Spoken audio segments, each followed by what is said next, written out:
চিটাগাং কিংসকে 9 উইকেটে হারিয়ে ফাইনালে ওঠার সাথে সাথেই ফরচুন বরিশালের অফিসিয়াল ফেসবুক পেজ থেকে একটি পোস্ট করা হয়, যেখানে দেখা যায় একটি সিংহকে লঞ্চ থেকে ফেলে দিয়েছে এবং সিংহটি সমুদ্রের ভিতরে সাঁতার কাটছে।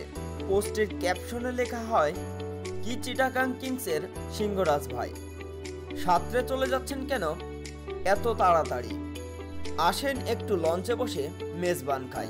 এমনইভাবে চিটাগাং কিংসকে মিন করে অফিসিয়াল ফেসবুক পেজে পোস্ট করে ফরচুন বরিশালের অ্যাডমিন। চিটাগাং কিংস তারা টসে হেরে প্রথমে ব্যাটিং করতে নেমে নির্ধারিত 20 ওভারে 149 করে 150 রানের লক্ষ্যে ব্যাটিং করতে নেমে মাত্র 1 উইকেট হারিয়েই তাহিদ হৃদয়ের দুর্দান্ত ব্যাটিংয়ে জয় পায় ফরচুন বরিশাল এবং সেই সাথে সাথে ফাইনালও নিশ্চিত করে গতবারের ডিফেন্ডিং চ্যাম্পিয়ন ফরচুন বরিশাল।